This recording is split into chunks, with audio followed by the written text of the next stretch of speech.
Graça e paz, igreja. Meu Deus, vou nem falar para repetir não, que foi bom dessa vez. Amados, hoje nós, como o pastor Murilo disse, né? Hoje é um dia que nós estamos tendo culto também lá em Uster, na outra filial nossa.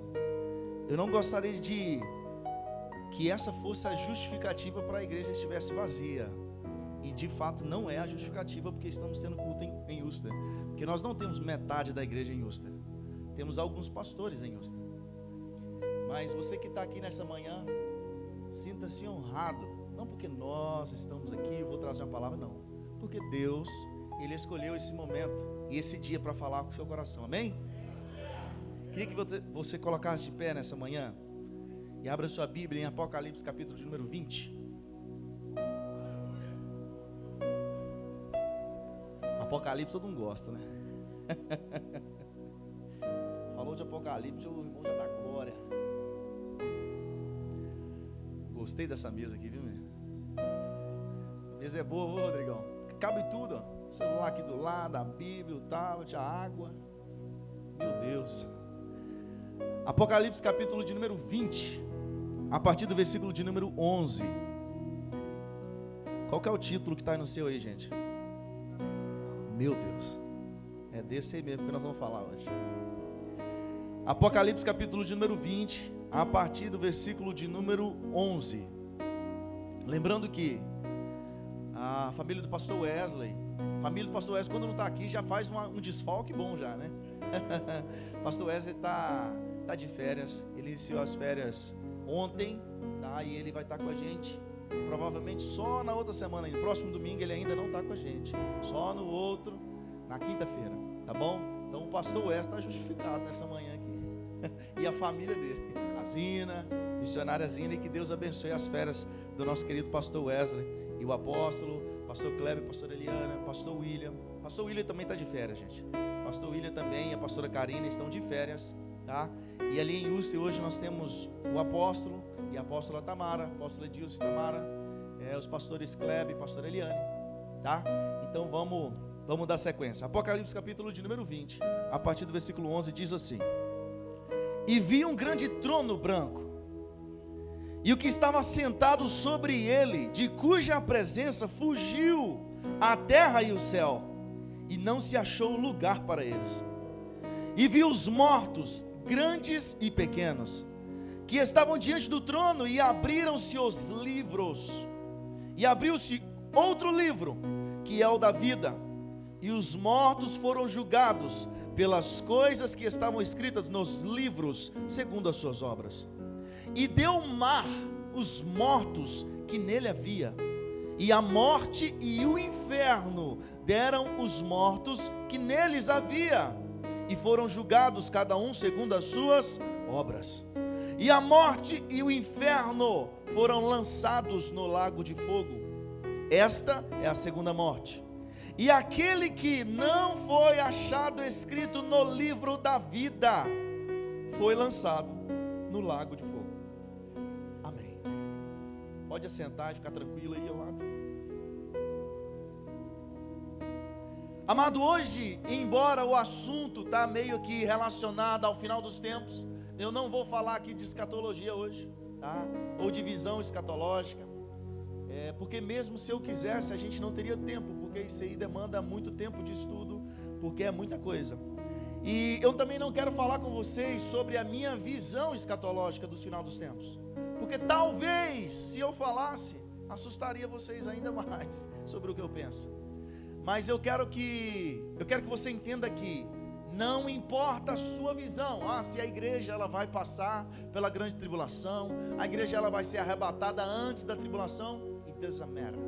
Eu quero que você entenda que esse dia vai chegar e pronto. Quero que você esteja preparado. Amém? Se vocês não ficarem comigo aqui, eu vou ficar gritando amém toda hora aqui, gente. Amém? Amém. Amado, o livro de Apocalipse, eu queria falar um pouquinho sobre o relato do livro e de quem escreveu esse livro, qual a intenção dele, para depois nós voltarmos no texto que nós lemos, Apocalipse capítulo 20. Tá? O livro de Apocalipse foi escrito pelo apóstolo João. João, ele era um dos 12 apóstolos que estavam com Jesus. Dentro dos 12, nós sabemos que existiam 3 que eram um pouco mais próximos: Pedro, Tiago e João. E dentro dos 3 ainda havia um que era ainda mais próximo: João. E a Bíblia relata no Evangelho segundo João que ele era o discípulo amado. João é aquele camarada que na última ceia ele reclinou a cabeça sobre o peito de Jesus. Esse era João. E João, ele foi aquele camarada que ele não se apartou de Jesus, mesmo no momento em que Jesus foi capturado. João era foi o único discípulo que estava diante da cruz, quando Jesus estava na cruz. E ali João, ele recebe uma palavra de Jesus. João fala assim: filho, eis aí a tua mãe. Jesus dá uma ordem para João: João, cuida da minha mãe. E ele fala assim: mulher, eis aí teu filho. João, a partir de agora, ele é seu filho. Então Jesus dá uma missão para João: João, cuida da minha mãe. Porque João era o único que estava diante da cruz. Então João, ele é um camarada também dos discípulos. Nós sabemos, a tradição vai nos dizer, amado, quando eu falo a tradição vai dizer, é porque não está escrito na Bíblia. A tradição são as histórias que os historiadores, eles relatam, a arqueologia. Então quando eu falo assim, segundo a tradição, é o que a arqueologia, a história, os primeiros historiadores, aqueles caras que viveram na época ali, o que eles relataram. Então é extra Bíblia. Quando eu falar segundo a tradição, é algo que talvez nós acreditemos, porém não é bíblico, não é canônico, não está na Bíblia.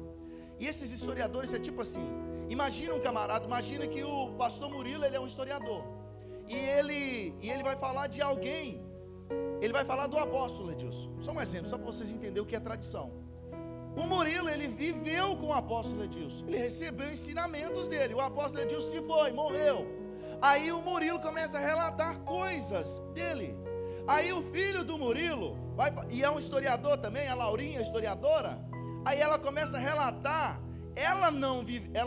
Embora ela viveu com o apóstolo, mas ela era muito pequena. Ela fala assim: não, o meu pai me relatou isso, e meu pai andou com ele.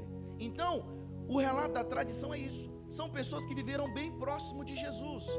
Jesus morreu, e um camarada que talvez era criança quando Jesus morreu, Guilherme, ele começou a escrever. Ele fala assim: nossa, eu era bem criancinho quando Jesus morreu, mas esse camarada conhece, ele andou com Jesus. Então esse cara relatava para ele e ele anotava. Isso é tradição, isso não está na Bíblia, tá? Então, segundo a tradição, 11 discípulos dos 12 foram mortos pelo martírio, e alguns dele a Bíblia relata, tá? Alguns dele mostra como quando morreu. Só que a tradição vai falar que 11 deles morreram martirizados, com muita crueldade. Foram cerrados ao meio, tiveram a cabeça cortada, foram crucificados de cabeça para baixo. E João é o único camarada, o único discípulo, apóstolo, que segundo a tradição ele não foi martirizado. Eu queria que você mudasse o fundo musical para mim, por favor. Escolhe um outro aí, por favor. E João, mas eles tentaram martirizar João. A Bíblia vai falar que João, ele foi lançado a Bíblia não, a tradição vai falar que João foi lançado em um caldeirão fervente. Só que ele não morreu. Caio, você ajuda ele a escolher um fundo lá, por favor. Ele não morreu dentro desse caldeirão fervente. Só que, por ele não ter morrido pelo martírio, porque ele seria queimado no caldeirão, eles pegaram ele e lançaram ele para uma ilha, chamada Ilha de Patmos. Porque João, imagina, Apocalipse, nós estamos falando aqui do ano 80 mais ou menos. Pastor Murilo falou que nós estamos no ano de 2022. Esse ano que se passa Apocalipse, provavelmente era o ano 80 depois de Cristo. Esse aqui era um período onde todos os discípulos haviam morrido. Todos, com exceção de João. João não estava morto. E João era a última voz que precisava ser calada. E João foi enviado para a ilha de Patmos, porque eles falaram assim: não conseguimos martirizar ele, mas vamos agora colocar ele sozinho numa ilha, ele não vai poder falar com ninguém. Colocaram ele na ilha de Patmos, e de lá Deus revela para ele o Apocalipse. Eles queriam calar o homem e mandaram ele para a ilha de Patmos. Aí chega lá, Deus fala assim: ó, eu que quis que eles trouxessem você para cá, porque eu preciso que você tenha um tempo só para mim, porque eu preciso te revelar um negócio. E vai escrevendo tudo o que eu te falar. E João, ele vai falar disso, que ele estava ali na ilha de Patmos por causa do Evangelho. Ele estava sendo perseguido pelo Evangelho. Ele fala assim em Apocalipse capítulo 1:9: eu, João, irmão vosso e companheiro na tribulação, no reino e na perseverança em Jesus, achei-me na ilha chamada Patmos, por causa da palavra de Deus e do testemunho de Jesus. Então João agora ele está na ilha de Patmos, e Deus traz para ele uma revelação. Fala para ele assim: João, tudo que eu te falar, você anota e envia para as igrejas da Ásia. Existiam 7 igrejas na Ásia. E essas igrejas na Ásia, que igrejas eram essas? Eram igrejas apostólicas, essas igrejas eram lideradas pelos apóstolos que andaram com Jesus de fato. Então elas recebiam o ensinamento direto da fonte. Era o apóstolo Pedro, Filipe, eram esses camaradas, Pedro, João, todo mundo. Esses camaradas eram os pastores das igrejas. E a tradição fala que João, ele vivia em Éfeso, e ele pastoreava a igreja de Éfeso, até que veio um camarada, um imperador romano por nome de Domiciano. Esse camarada foi um demônio. Esse cara foi o primeiro homem a trazer para ele o título de Deus. Eu sou Deus, esse cara falava. E esse camarada começou a perseguir, e foi nesse período em que João foi levado para a ilha de Patmos. Então Deus ali traz uma revelação para João, e ele deveria enviar para os anjos de cada igreja, para as igrejas da Ásia. Quais eram as igrejas? Éfeso, Esmina, Tiatira, Pérgamo, Sardes, Filadélfia e Laodiceia. Essas eram as 7 igrejas. Essas igrejas, elas representam, em uma outra oportunidade nós falaremos disso, mas ela representa as igrejas de todas as eras. As igrejas da primitiva, depois as igrejas da Idade Média e as igrejas atuais. Essas igrejas representam essas igrejas. Então aqui é um momento, cara, onde o cristianismo ele está nascendo. Ele nasceu aqui. Os apóstolos, eles doutrinavam a igreja. E a igreja aqui, ela tem os seus primeiros passos. Ali depois de Atos, quando a igreja ela é instituída, e Deus ele institui cargos dentro da igreja, onde é instituído, por exemplo, os presbíteros, a diaconia. Nós vemos tudo isso. Então, nós estamos falando desse período.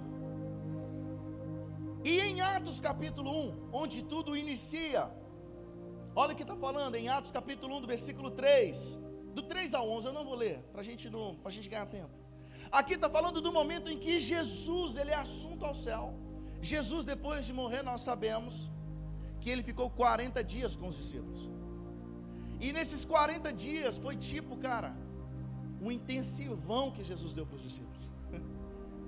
A gente falou aqui na teologia outro dia que os discípulos, eles andaram com Jesus 3 anos e meio, aprenderam da fonte chamada Jesus, viram todo tipo de milagre.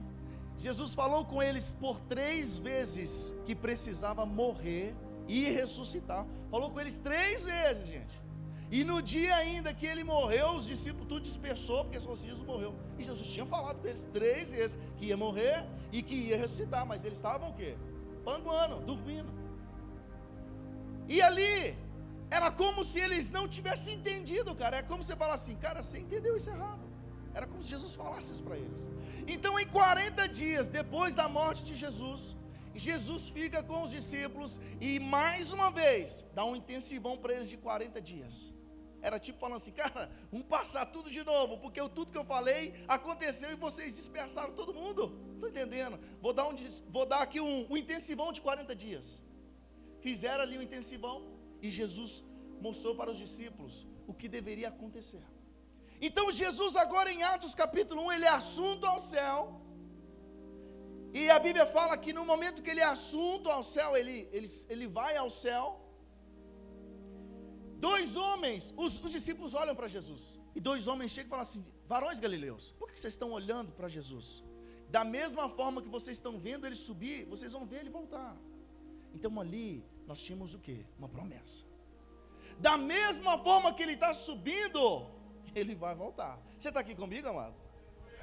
Isso aqui a gente precisa entender. Isso aqui para a gente dar sequência na nossa pregação de hoje. Amado, nós vimos aqui no versículo 7 de Atos capítulo 1, versículo 7, olha o que diz. Eu vou ler o 6. Então os que estavam reunidos lhe perguntaram: Senhor, será esse tempo em que vai restaurar o reino de Israel? Jesus falou para eles assim: não vos compete conhecer tempos ou épocas que o Pai reservou pela exclusiva autoridade, mas recebereis poder do céu ao descer sobre vós o Espírito Santo, e vocês serão minhas testemunhas em Jerusalém, Judéia, Samaria, até os confins da terra. Então aqui, quando Jesus fala para eles assim: cara, não vos compete saber o dia, Jesus não estava falando para eles assim: vocês não precisam entender ou não precisam preocupar com isso. Jesus estava falando para eles assim: vocês não precisam saber o dia, mas vocês precisam viver como esse dia fosse agora. Você está aqui comigo? Amado, nós não precisamos saber o dia da volta de Jesus. Nós precisamos viver com intensidade, pensando que a volta vai ser agora. E isso é o que Jesus, ele estava falando para os discípulos. Eu não sei quanto a vocês, quem aqui é nascido na igreja? Pouquíssimas pessoas. Quem tem mais de 10 anos de cristão? Já melhorou, hein? Tá bom.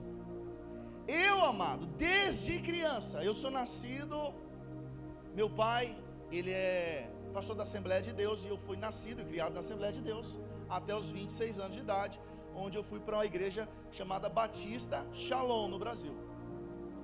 Mas desde criança, qual o ensinamento que a gente recebia com relação à volta de Jesus? Jesus pode voltar a qualquer momento, Nicolas. Tem até vídeo na internet, tem um vídeo de um pastor pregando, e de repente ele fala: Jesus pode voltar mês que vem, Jesus pode voltar na próxima semana, Jesus pode voltar, antes dele falar hoje, ele some. E esse é o ensinamento que nós temos, que Jesus pode voltar a qualquer momento. Eu sempre escutei isso. Então com isso nós estamos diante do quê? De uma volta iminente de Jesus. O que é iminente? Algo que pode acontecer a qualquer momento. Você está aqui comigo? Você está entendendo? Vocês estão me ouvindo aí atrás? Amém. Paulo em 1 Tessalonicenses capítulo 4, versículos 16 e 17, olha o que Paulo fala: porquanto o Senhor mesmo, dada a sua palavra de ordem, ouvida a voz do arcanjo e ressoada a trombeta de Deus, descerá dos céus, e os mortos em Cristo ressuscitarão primeiro. Depois nós, os que estivermos vivos, seremos arrebatados juntamente com eles entre nuvens para o encontro do Senhor nos ares, e assim estaremos para sempre com o Senhor. Paulo, ele fala o seguinte: os mortos em Cristo ressuscitarão primeiro, depois nós, os que estivermos vivos. Paulo, ele se coloca naquele grupo que estaria vivo na vinda de Jesus. Ele falou assim: depois nós que estivermos vivos. Ou seja, Paulo, ele já vivia a iminência, ele já pensava assim: Jesus pode voltar agora. Tanto é que a igreja de Tessalônica, sabe o que os caras estavam fazendo? Estavam vendendo tudo, as propriedades, vendendo tudo, porque eles acharam que Jesus tinha ido e Jesus voltaria algumas semanas depois. Eles começaram a vender tudo, desesperado. Aí Paulo vem e dá esse ensinamento para eles. Então, amado, o que eu quero que você entenda é que, se eu estou numa expectativa iminente, ou seja, de que Jesus pode voltar a qualquer momento, isso não quer dizer que eu não preciso fazer nada. O meu filho não está aqui, então eu posso dar um exemplo dele. O Will, quando eu falo com ele assim: filho, o que você vai fazer da vida? Você precisa, outro dia eu me peguei falando de ações para Samanta, minha filha de 9 anos, né? Eu falei assim, meu Deus do céu, eu estou ficando doido já, de investimento. Mas eu falando com meu filho, Will, o que você vai fazer da vida, velho? Você vai estudar o quê? Aí ele, eu nem vou estudar não, Jesus vai voltar, antes de eu estudar. Falei, e não vou casar, não vou fazer nada, eu vou ficar aqui, só estou esperando Jesus voltar. Ele falou do jeito. Falei, bacana, menino. Eu falei assim, e se por acaso Jesus não voltar aí nos próximos 30 anos? Você vai estar aqui dentro de casa ainda? Aí ele, pai, Jesus vai voltar antes disso. Eu tenho certeza. Eu falei, que bênção, menino. Mas quando nós não sabemos quando é a volta de Jesus, não quer dizer que você tem que parar de fazer as coisas e esperar que Jesus volte. Uma igreja parada não condiz com a igreja, ou uma noiva que espera o noivo, não condiz. Imagina se a gente falar, tranca as portas, vamos ficar aqui orando até Jesus voltar. Amado, não funciona assim. Nós precisamos trabalhar. Precisamos de trabalho secular, precisamos nos sustentar, mas precisamos trabalhar para o reino, porque uma vez que entendemos que a iminência está aí, ou Jesus está às portas, nós precisamos arrancar das mãos do inferno a quantidade máxima de almas. Precisamos trabalhar. Então Paulo, ele vivia na iminência de que Jesus podia voltar, e nem por isso ele ficava paradão. Olha o que ele vai falar em 1 Coríntios capítulo 15, versículo 9 e 10. Olha você vê. Eu sou o menor, eu te mostrei que ele vivia na iminência, porque ele falou, depois nós, os que ficarmos vivos. Olha o que ele fala em 1 Coríntios. Porque eu sou o menor dos apóstolos, que mesmo não sou digno de ser chamado apóstolo, pois persegui a igreja de Deus.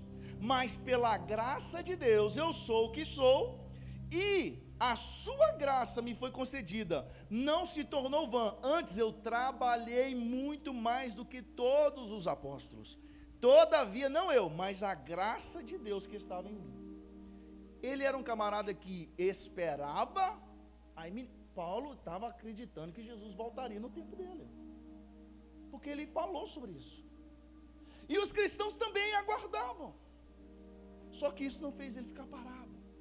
Você está entendendo? Então, amado, entender que Jesus está às portas não é desistir de viver. Nós precisamos nos mover, precisamos fazer algo. Nós precisamos, por exemplo, cara, a gente entende que talvez nem todos nós aqui temos um conhecimento sólido de escatologia, mas a gente sabe das últimas coisas. Existiriam guerras, rumores de guerra. Pior que a guerra, amado, é o rumor de guerra. Sabe por quê? A guerra você está vendo acontecer. O rumor de guerra, o rumor é aquele negócio assim, cara, vai cair uma guerra aí, e eles vão atacar a qualquer momento. Você não vê, é algo invisível. Você está preso dentro de casa esperando que vai cair uma bomba, e essa bomba pode nunca chegar. E isso é um rumor de guerra. Então haveriam guerras, rumores de guerras, nações contra nações, filhos contra pais, pais contra filhos.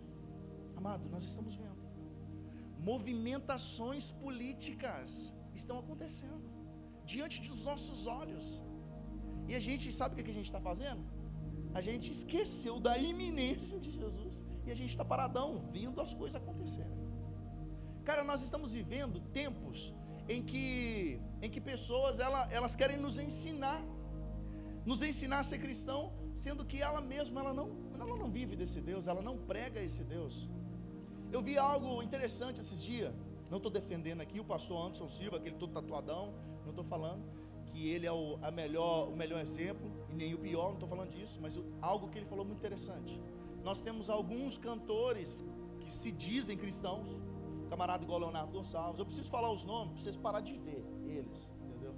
Leonardo Gonçalves, Priscila Alcântara, essa galera aí. Leonardo Gonçalves, cara, assim, totalmente a favor de tudo que a esquerda no mundo prega, ideologia de gênero, aborto, tudo isso, o cara defende. E ultimamente ele falou assim, eu não represento o cristianismo. Aí o pastor Anderson falou assim, cara, você não representa? Então devolva todo o dinheiro que você ganhou dentro das igrejas, se dizendo cristão. Devolva tudo, toda a fortuna que vocês fizeram se dizendo cristão, devolva na igreja. Agora a Jamile, 2 semanas atrás, uma menina que canta lá, campeão, vencedor, falou, não sou mais cristã, eu preciso expandir o leque. Sabe o que é isso? Falta de dinheiro. Precisa vender, negociar os princípios, por causa de dinheiro. Então nós vivemos tempos de apostasia, velho. Pessoas que antes se diziam cristãos, irmãos, pregavam o evangelho, hoje se dobraram diante do mundo, se dobraram diante de Mamon.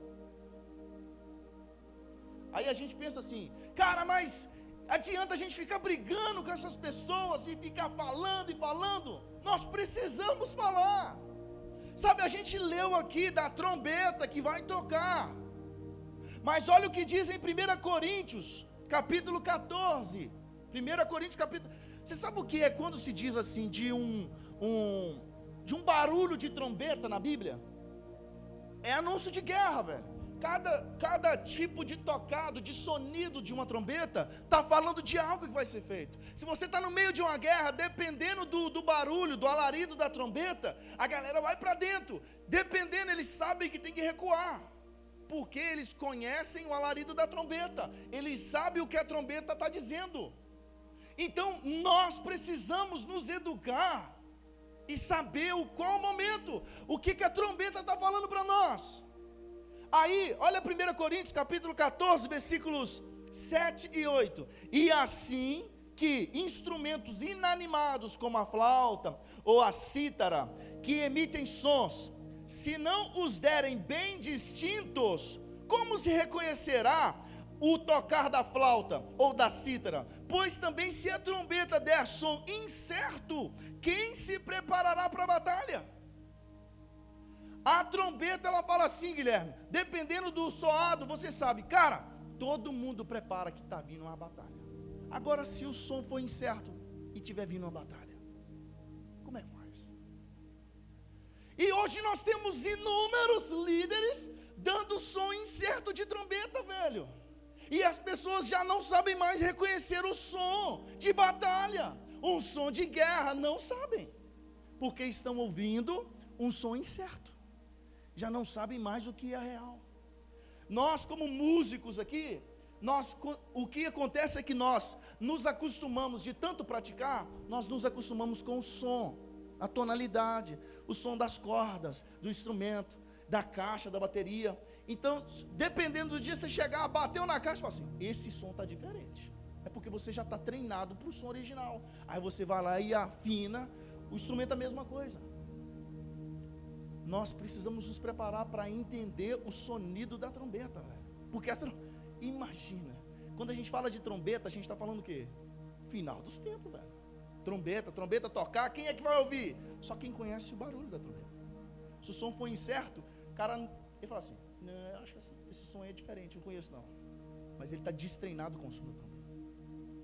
Amado, então, nós temos que estar preparado e atento para o que a Bíblia fala para a gente, sobre o som da trombeta, sobre o dia do Senhor, porque o dia que nós passamos hoje, cara, a gente às vezes pensa assim, pastor, mas tem que mudar muita coisa no cenário, porque a Bíblia fala que seriam impostos, eles queriam, não impostos de tax, eles iam impor algumas coisas em nós.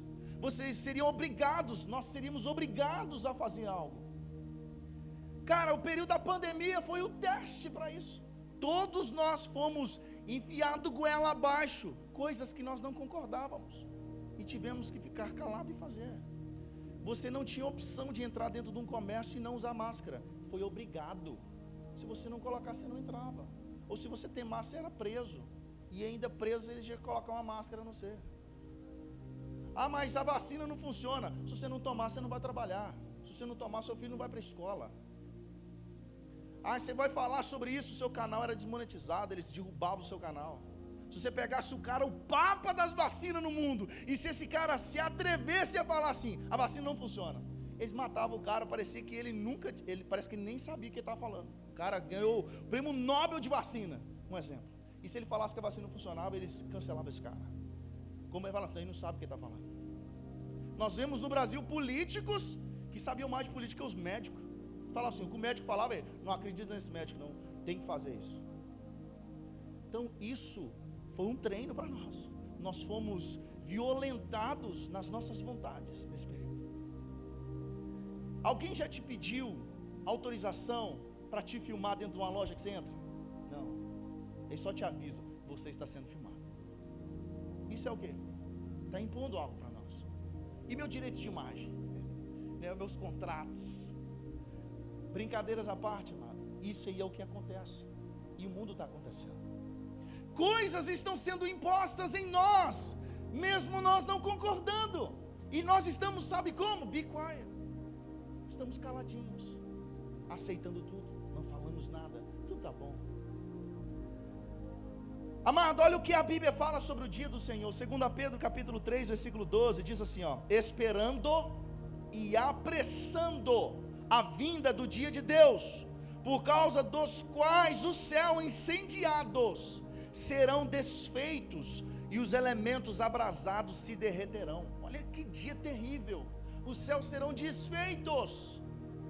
Mateus 24, pois assim como nos dias de Noé, também será a vinda do Filho do Homem, porquanto assim como nos dias anteriores ao dilúvio, os homens comiam e bebiam, casavam-se e davam-se em casamento, até que Noé entra na arca, e eles não perceberam, senão quando veio o dilúvio e os levou a todos.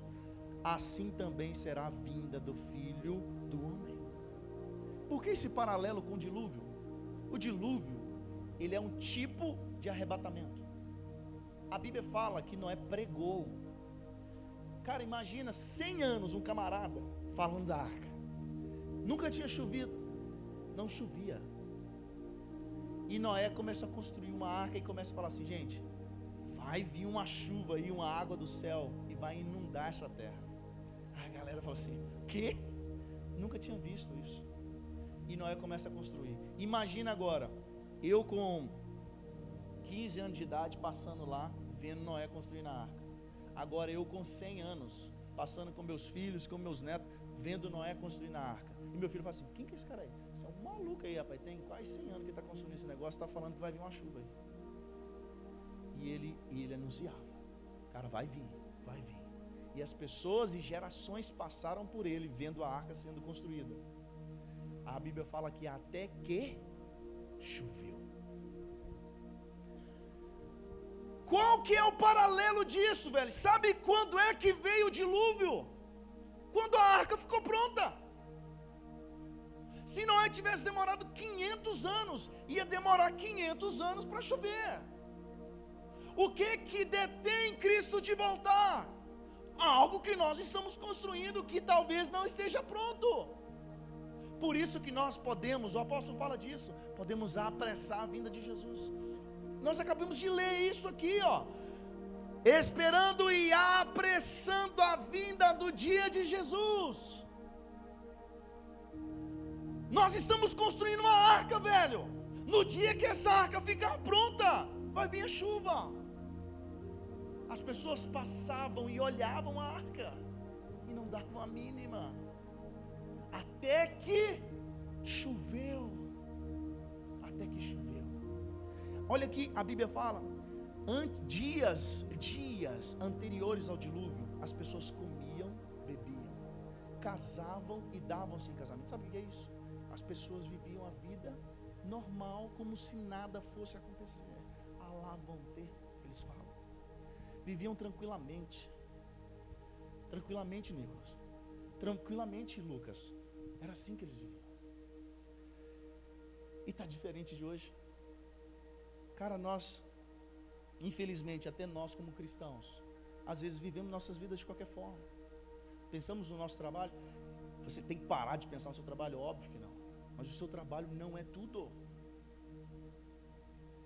Nem vou falar disso agora não, porque senão eu vou entrar em outra coisa.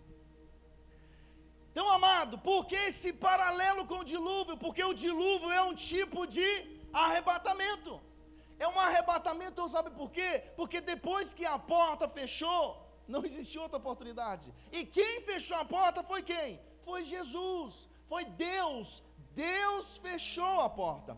Olha o que diz em Apocalipse 22:12. Olha para você ver, cara.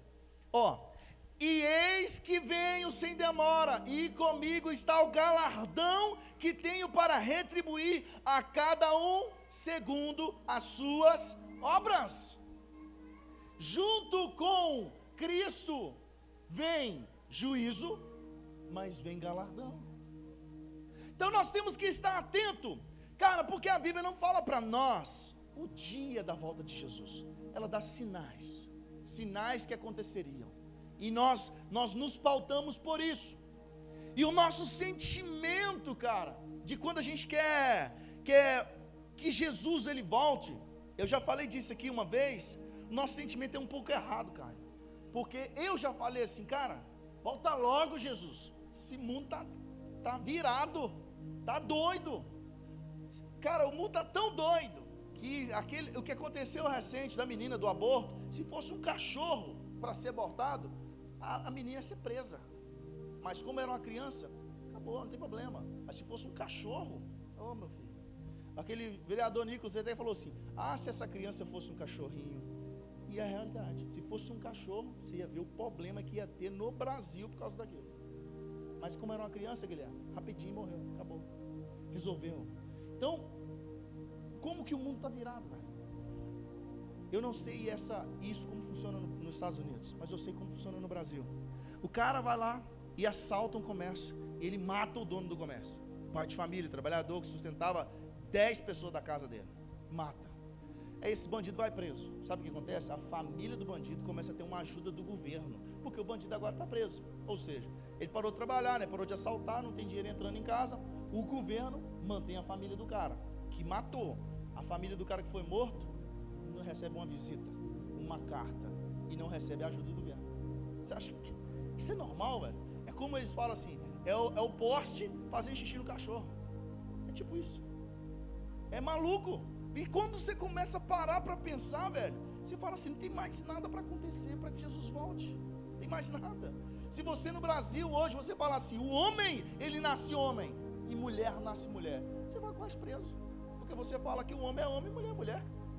Aí eles vão falar assim, isso é um absurdo você falar um negócio desse. Meu Deus, nós os cromossomos. Boneca vendendo no Brasil com peito e com pênis. Para as crianças se acostumar, velho. Olha para você ver como que está o mundo, está perdido. Por isso que a Bíblia fala, o mundo jaz no maligno, não é do maligno. Se fosse do maligno, o diabo era o dono disso. Ele não, está no maligno, ou seja, está no controle dele. Ele está cirandando aí, velho. E nós como igreja estamos fazendo o quê? Isso é algo que a gente precisa, cara, se posicionar de alguma forma. Nós não temos coragem quando a gente está diante de alguém e essa pessoa é contrária à nossa fé, a gente não tem nem coragem de dizer que a gente é cristão. Como é que a gente quer fazer diferença? No meio de seus parentes, às vezes, briga de família acontece, por causa de política, por causa de futebol, mas nós não nos posicionamos, velho. Isso não condiz com uma igreja lavada, remida, que está esperando morar com Cristo. Não condiz. Aí, amado, você vai pensar assim, falar assim, pastor, mas eu também cresci sabendo que quando Jesus voltar, se por acaso eu não estiver pronto, ele vai vir buscar a igreja, mas ele vai voltar e eu vou ter uma outra chance. É só não aceitar a marca da besta. Aí agora, eu quero ler algumas coisas para você aqui. Todo momento que a Bíblia fala de volta de Cristo, amado, tem o termo vigia. Estejais atento, vigia. Olha para você ver. Marcos capítulo 13. Estais, pois, atentos e vigiai, porquanto não cabe a vós saber quando será esse tempo. Lucas 21:36. Vigiai, portanto, em todo tempo, orando, para que possais escapar de todos esses eventos que estão para acontecer e apresentar-vos em pé diante do Filho do Homem. 1 Tessalonicenses 5:6. Assim, pois, não durmamos como os demais, e sejamos alertas e sejamos sóbrios. 1 Pedro 4,7, ora, está muito próximo o fim dessas coisas, portanto, tenha bom senso e vigia em oração. 1 Pedro 5,8, sede sensatos e vigilantes, o diabo, vosso inimigo, anda ao seu redor como leão, rugindo e procurando a quem devorar. E Apocalipse 16,15, eis que venho como vem um assaltante, bem-aventurado todo aquele que se mantém alerta e conserva suas vestes preparadas, pois assim não terá que correr nu e ter sua vergonha exposta ao público. Todo lugar que vai falar de volta de Jesus, cara, está falando assim, vigiai, sejais preparados. Nenhum lugar vai te falar assim, ó, se Jesus voltar, você vai ter outra chance. Não existe outra chance, velho. Não existe. Eu não estou aqui te falando de escatologia, de visão pós-tribulacionista, pré-tribulacionista. Eu só estou te falando que não existe outra chance. Um exemplo disso, Mateus 25,11, é a parábola das 10 virgens. 10 virgens, 5 eram o quê? Prudentes, e as outras 5 insensatas ou não prudentes. 5 delas tinham o quê? Azeite na lamparina, as outras 5 não tinham. Aí olha o que aconteceu, todas as 10 dormiram. Não foi só as 5 que não tinham, todas as 10 dormiram, cara, todas. Aí o noivo chegou, só que quando o noivo chegou, só 5 delas tinham azeite. Aí sabe quem falou? Entra comigo, olha aqui, ó.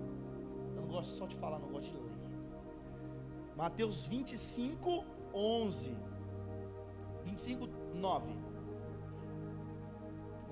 Não, o 7, para vocês entenderem o contexto. Então se levantaram todas aquelas virgens e prepararam as suas lâmpadas.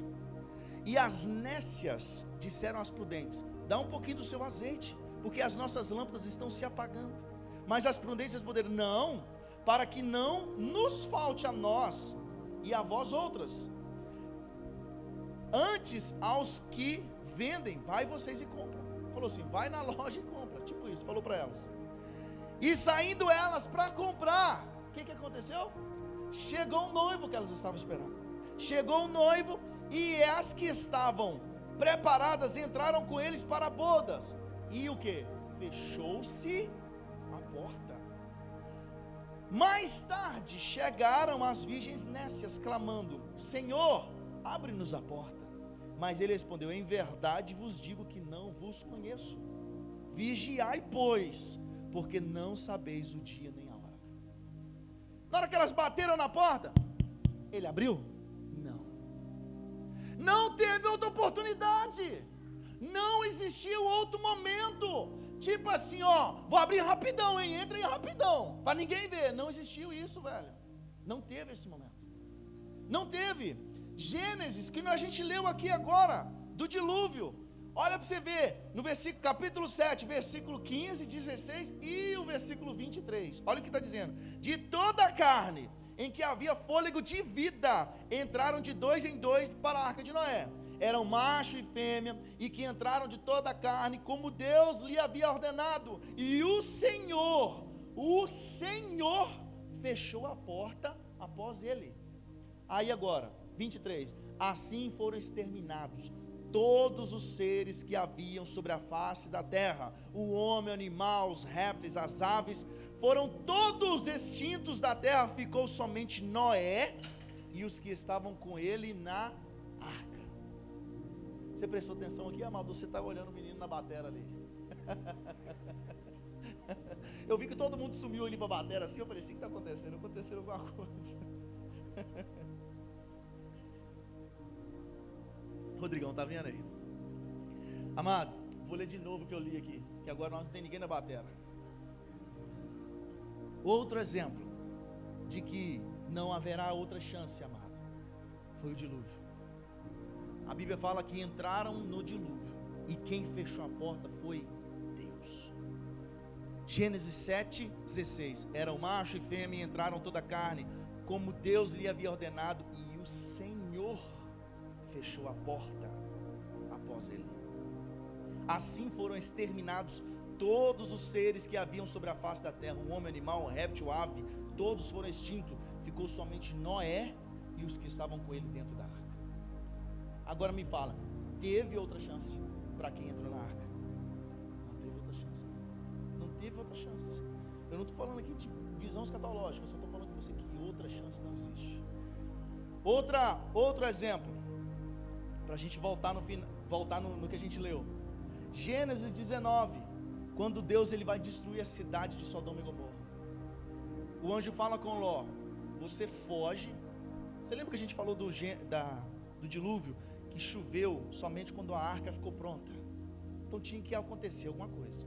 Ló, quando o anjo fala com ele assim: Ló, vai para aquela cidade lá da campinha, lá em cima no monte, foge para lá porque nós vamos destruir a cidade. Ló falou para ele assim: cara, não vai dar tempo de eu chegar, esse mal vai me pegar no caminho, deixa eu ir para aquela cidadezinha ali mais pertinho.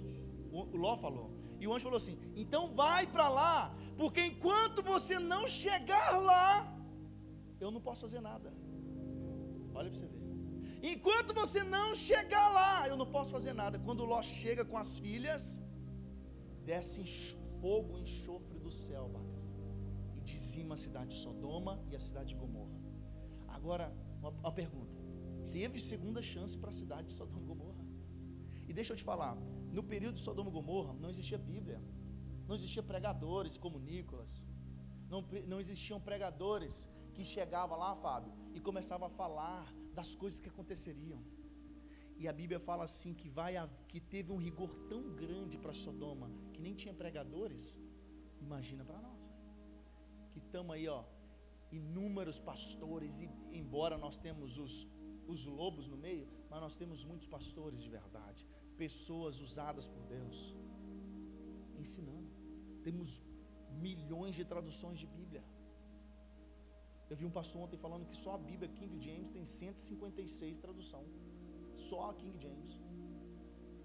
Cara, se para Sodoma, que não tinha pastores, pregadores, pessoas ensinando, o rigor foi destruição total, imagina para nós. Ah, mas Deus ele é amor. Se eu falar que Jesus, que Deus ele é só amor, isso é uma meia verdade. Isso a Bíblia chama isso de sofisma. Sofisma são meias verdades. É uma verdade que não foi contada por completa. Jesus, Deus, Espírito Santo, a Trindade não é só amor. Eles são amor, mas são justiça também. São fogo consumidor também. São amor, misericórdia, bondade, sim, mas também tem juízo. Então isso a gente não quer falar sobre isso. Eu não quero apresentar um Deus para a pessoa que vai, vai destruir a pessoa. Eu pensei em trazer um vídeo aqui de um rapaz falando assim que ele gostaria que tirar os jovens da igreja. Um rapaz homossexual. Ele falando assim: eu não quero que os jovens fiquem lá, porque ficam ouvindo assim que eles têm que negar ele mesmo, um lugar que eles são julgados. Não, eu quero que eles vivam a vida à vontade, porque nós só temos essa vida. E eles estão num lugar que as pessoas ficam impondo coisas em cima deles. Você tem que negar a si mesmo. Ele: eu não quero negar a mim mesmo, não. Eu quero dedicar a mim. E eu trabalho para tirar os jovens de dentro da igreja. Eles falam assim abertamente no podcast. Amado, não existe, cara, não existe segunda chance. Aí aqui agora, eu quero voltar no que a gente leu lá no início. Apocalipse, capítulo de número 20, dos versículos de 11 a 15, para a gente aplicar tudo isso. Olha o que diz: e vi descer do céu um anjo, que tinha a chave do abismo. Aliás, versículo 11, né? Eu li 1. E vi um grande trono branco, que estava sentado sobre ele, de cuja presença fugiu a terra e o céu, e não se achou lugar para eles. Cara, olha para você ver, o trono era grande. Eu vi um grande trono. Sabe por que o trono precisa ser grande? Porque bilhões de pessoas vão ser julgadas naquele lugar. Ali é o dia do juízo, velho. É o dia que a gente fala assim, quando o cara chega na América, que é onde o filho chora e a mãe não vê. A gente fala: esse cara está trabalhando lá. Muitos de nós aqui talvez já trabalhou um dia com as lágrimas descendo, de saudade, ou tem uns que choram até hoje, né, trabalhando. Mas isso acontece. Mas o que eu quero te dizer é que Nesse dia a diferença é que, cara, das mãos de Deus, absolutamente ninguém pode te tirar. Ninguém pode te livrar, velho. Ninguém. Então ali bilhões de pessoas serão julgadas naquele dia. E o trono, ele era um trono o quê? Branco. Branco simboliza o quê? Santidade e juízo de Deus. É um Deus santo. É um juiz santo. Não é um juiz corrompido igual os juízes do mundo. É um juiz santo, que ele vai pesar na balança. E não há ninguém que possa fazer nada se o decreto desse juiz for condenação ou salvação. Ninguém pode fazer nada. Ninguém. Isso é o que nos apavora. Nós servimos a um Deus, Nicolas, que dependendo do que ele falar, do decreto, acabou. Ninguém pode fazer nada. Ninguém. Você não pode pedir ajuda para ninguém. Não existe. O trono era grande e a terra, olha, você vê, cara, até os céus e a terra fugiram diante dele. Sabe por que ele está falando de fugiram diante? Porque não há lugar que possamos esconder desse dia. Tudo está nu e patente diante dos olhos daquele que tudo sonda. Hebreus vai falar isso para nós. Deus, ele sonda todas as coisas.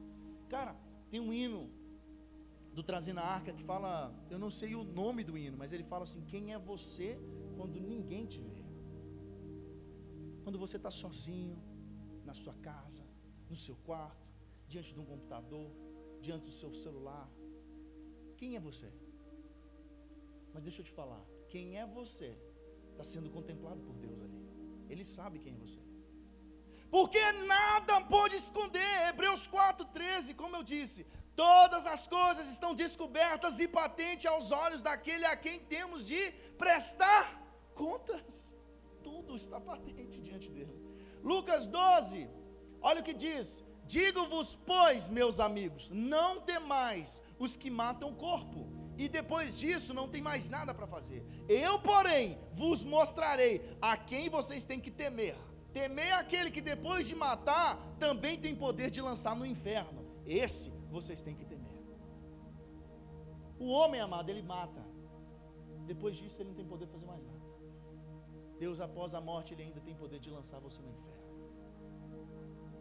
Esse é o que nós devemos temer. Amado, a Bíblia vai falar também, versículo 12: e vi os mortos, grandes e pequenos. Sabe o que é grandes e pequenos? Não tem raça, oposição social. Vai estar aqui líder, liderado, pastores e as ovelhas, o rico e o pobre, o preto, o branco, o amarelo, a mera cor. Todo mundo, nesse dia todo mundo vai estar diante, cara.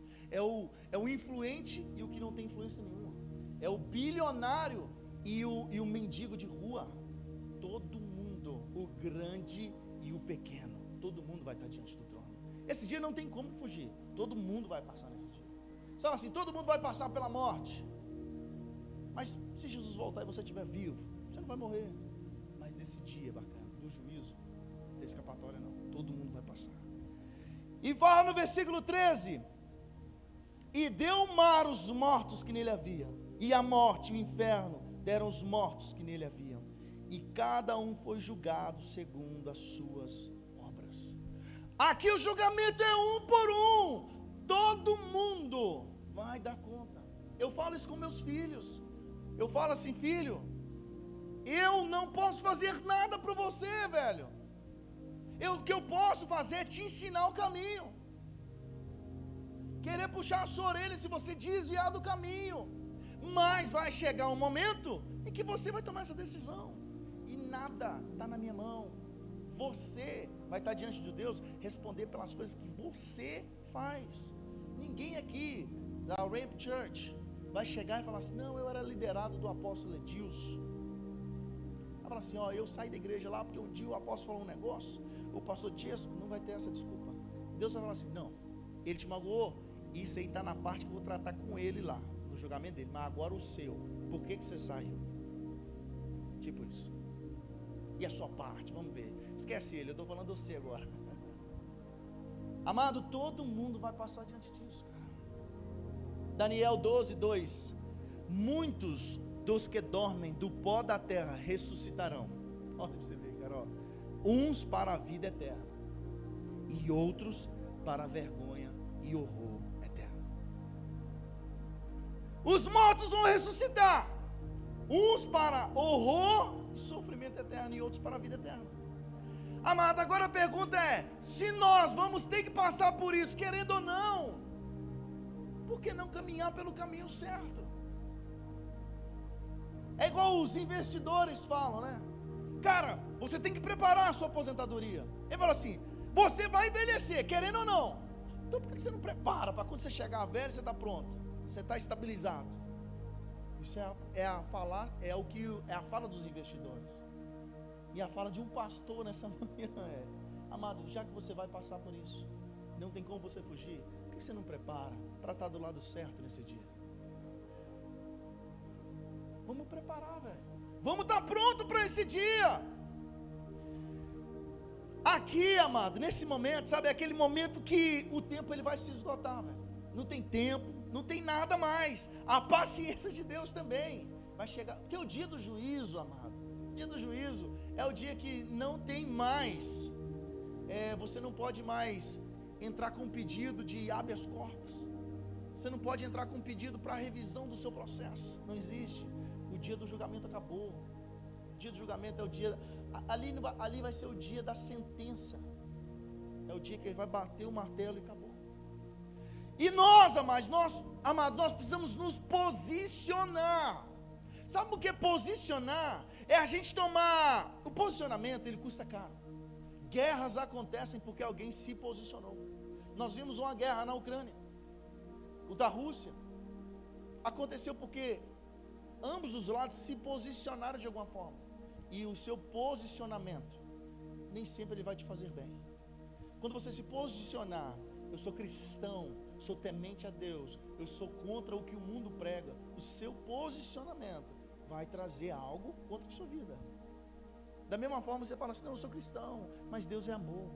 Você também está se posicionando num lugar. E aquela história da lei da semeadura, ela é real. O que tem de especial, amado? Não tem de especial nada se você plantar maçã e colher maçã. Tem alguma coisa especial nisso? Não, é natural. Se você planta maçã, você vai esperar colher goiaba? Não. Se você plantou maçã, você vai colher o quê? Maçã. Agora, se você planta, semeia bênçãos, você vai colher o quê? Maldição? Não. Se eu me preparo, eu estou aqui me preparando para Deus, amado, você plantar é opcional, você planta se você quiser, mas uma vez que você plantou, a colheita é obrigatória, não tem jeito de fugir. Então, pensa o que você está plantando, porque se você planta, a colheita vem, querendo você ou não. Não tem jeito de você plantar algo e colher outro. Então, quando a Bíblia fala assim da lei da semeadura, não tem nada de especial na lei da semeadura. Se você você planta milho, você vai colher milho. Se você planta uma vida de devoção a Deus, você vai colher isso, velho. Não tem outra coisa. E homens se posicionaram. Eu quero terminar falando de alguns homens que se posicionaram e pagaram pelo seu posicionamento. Amado, em Roma existe uma praça por nome de Praça de Espanha. Eu ia tentar falar espanhol, mas não vou tentar não. Para não passar vergonha. Lá em Roma tem uma praça, o nome dela é Praça da Espanha. E a história diz que ali, naquele lugar, Nero, ele queimou cristãos ali. Ali existiam várias luminárias no meio da rua. E a história conta para nós que aonde existia uma luminária, Nero colocou um cristão pendurado e colocou fogo neles para clarear as ruas de Roma. E a história vai nos contar que, Nicolas, quando o cara ele começava a ser queimado, um cristão, ele começava a cantar. E quando começava a cantar um hino, na hora que o fogo já tomava conta dele, que obviamente a dor não deixava mais cantar, porque agora o canto virava em tormento, em gritos. O cristão, o próximo a ser queimado, continuava o corinho de onde ele tinha parado. O cara está aqui queimando, o próximo continuava. Não, vou continuar a música que ele iniciou. E quando aquele era queimado, o outro passando. Você vendo cristãos sendo queimados em praça pública, não negando a Cristo. Sabe por quê? Porque se posicionaram. Nós temos inúmeros mártires. Eu quero citar alguns mártires. Olha para você ver, Clemente de Roma. Esse camarada, ele foi preso nas prisões, até que um dia amarraram uma pedra no pescoço dele e mandaram-no ao mar para ele morrer afogado. Olha para você ver, o que esse cara passou? Amarraram uma pedra no pescoço dele e jogaram ele ao mar. Aí depois temos aqui Inácio de Antioquia. Esse camarada está muito pequenininho aqui, eu vou ter que segurar. Ele foi denunciado e preso durante o governo do imperador Trajano. E porque é o seguinte, ali os imperadores, eles davam prêmio para quem denunciasse os cristãos. Fala assim, ó, se você denunciar uma família que é cristã, nós vamos te pagar por isso. Aí os caras começaram, aconteceu que na época tinham pessoas que o seu vizinho tinha um problema com o vizinho, ela falava assim, ele é cristão, só para o cara aí diante do imperador e talvez ser morto. Porém, diante do imperador, esse cara tinha a opção de falar assim, você está doido, sou cristão? Não, rapaz, ele que não gosta de mim e me falou isso aí para vocês me punir. Esse cara era o quê? Liberado. Só que na hora que chegava diante do imperador, eles falavam assim, você é cristão? Eu sou cristão. Você não vai negar seu Deus? Não. Esse camarada, Inácio de Antioquia, ele foi preso, junto com Policarpo, Justino Marte. Esses caras, tudo eles foram assim, ó.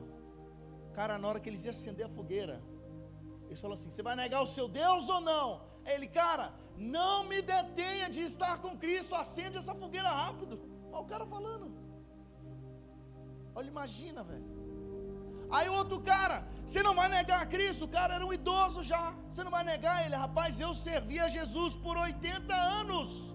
Ele nunca me fez mal nenhum. Você acha que eu vou negar ele agora? Meu filho, faz o que você tem que fazer, eu estou esperando. Amado, homens se posicionaram e perderam as suas vidas por isso. Só que aquela frase que eu não sei quem é o autor dela, é uma realidade. O sangue dos mártires é a semente do evangelho. Morria um cara sem se tornava cristão. Porque o que o imperador queria mostrar é o seguinte: esses caras estão errados. Só que diante da população, e eles eram mortos em praça pública. Só que diante da praça pública, você fala assim, nega o seu Deus, o cara fala assim, eu não vou negar. Diante de milhares de pessoas, daqueles milhares, alguns centenas falavam assim, rapaz, tem alguma coisa estranha. Esse negócio não é o que eles estão falando não, porque senão esse cara negava. Tem alguma coisa que a gente não conhece. E ali, inúmeros mártires morrendo, um após o outro, e a igreja florescendo. Essa foi a história da igreja nos primeiros séculos.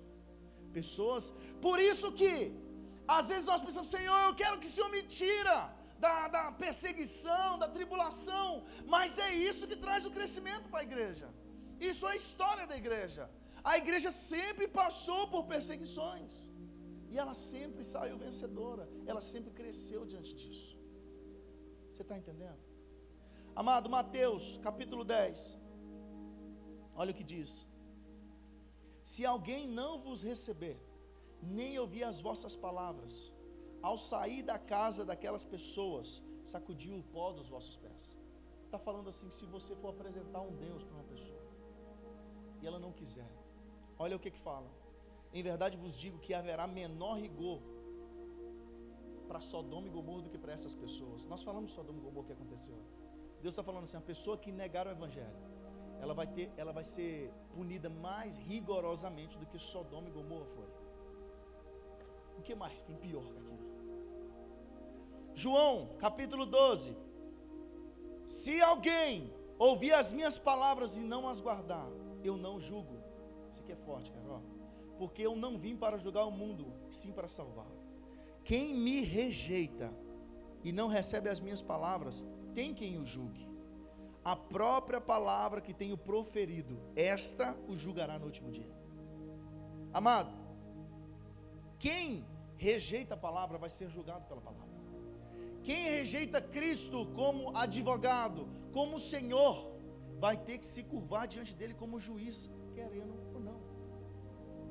Jesus, ele está na condição hoje de nosso advogado, intercessor, Espírito Santo, mas vai ter um dia que ele vai estar do outro lado da mesa, velho, e ele vai ser o juiz. Cara, se nós não entendermos isso, nós vamos viver a mesma vidinha de sempre, velho. O Evangelho, eu já falei disso aqui, mas vale a pena repetir. O Evangelho, ele não depende da sua aceitação para o Evangelho fazer efeito. O exemplo que eu dei é como se fosse uma flecha lançada. A flecha foi lançada. Essa flecha é o Evangelho. Ela foi lançada. Se no caminho, na trajetória dessa flecha, você falar assim, eu aceito a Cristo, essa flecha, ela vai trazer mudança na sua vida, ela vai trazer redenção na sua vida. Mas a mesma flecha, quando você não aceita essa flecha, ela é juízo para você, mas é a mesma flecha chamada Evangelho. Então, se você aceita, ela traz mudança. Se você rejeita, ela é juízo, mas é a mesma flecha. Então, cara, nós temos que entender isso e viver isso. Se nós não entendermos isso, vamos viver a nossa vida de qualquer forma. E para a gente finalizar, coloca de pé nessa manhã, amado.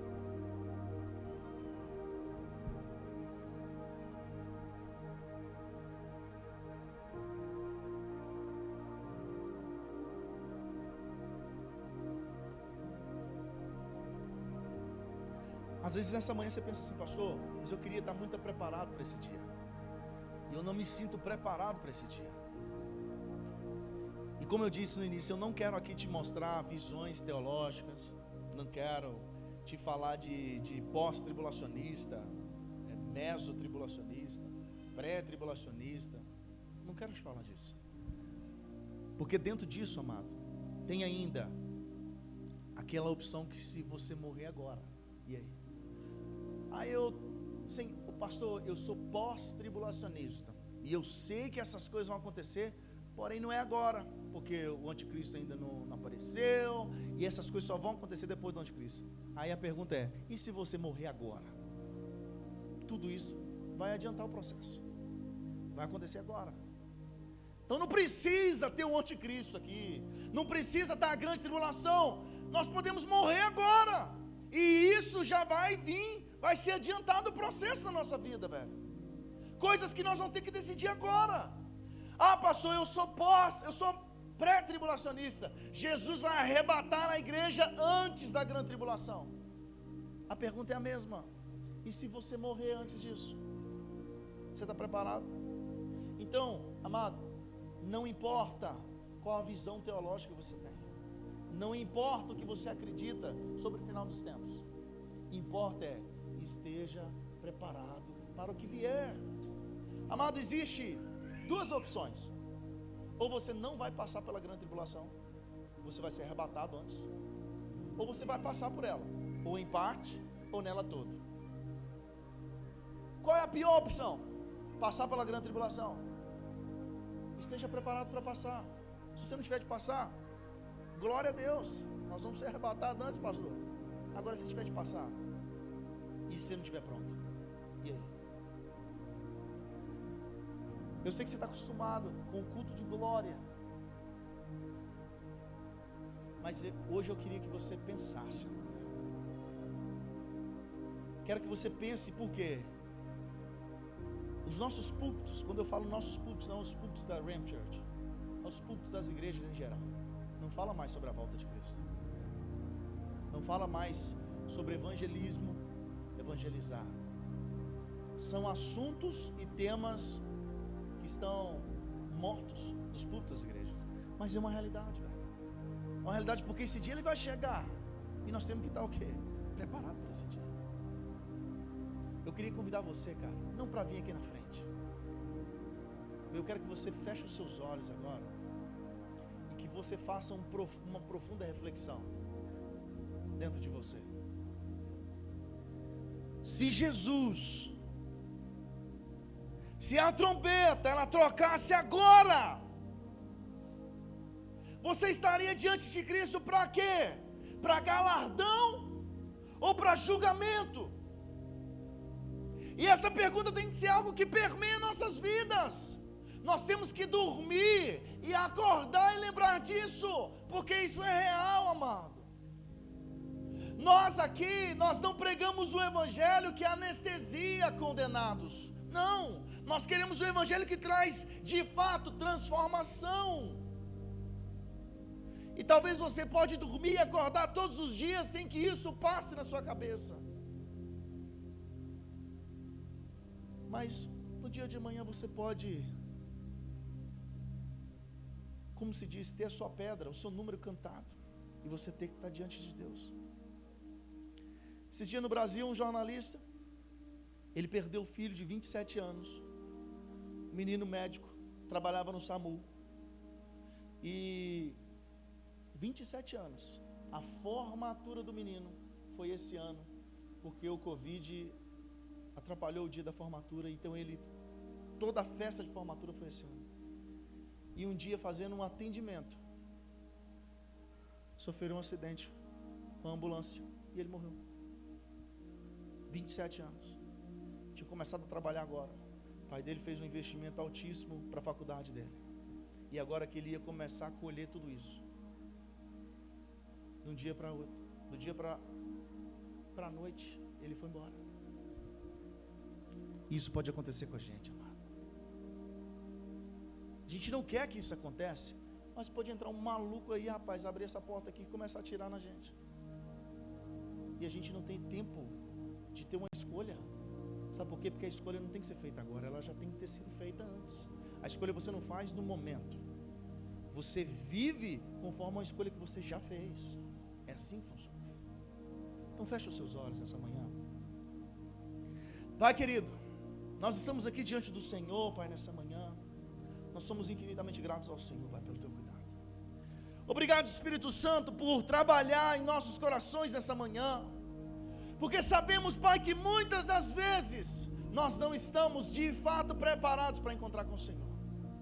Quando falamos sobre o encontro que teremos com o Senhor, nos arrepiamos e estremecemos de medo. Mas eu quero, Pai, que o teu Espírito Santo trabalhe em nosso coração nessa manhã, e que ao invés de medo, nós queiramos que isso aconteça pelo privilégio de estar com o Senhor. Que a gente não queira sair desse mundo pelo mundo ser um mundo mau, mas que a gente queira sair, que a gente ansie encontrar com o Senhor. Deus, que a tua igreja, ela entenda, Espírito Santo, que o Senhor trabalhe nos corações essa manhã, e que vidas venham ser transformadas pelo teu amor, e que as pessoas, Pai, elas venham fazer a escolha certa, e viver conforme a escolha que fizeram. Eu peço ao Senhor, Pai, que essa palavra, ela não venha simplesmente morrer nos nossos corações, mas que ela venha ficar batendo na nossa mente, que a nossa consciência, Pai, venha ser trabalhada, Pai, com essa palavra, e que em tudo o Senhor seja engrandecido. Nós te agradecemos em nome de Jesus, Pai. Aplauda ao Senhor, amado, nessa manhã.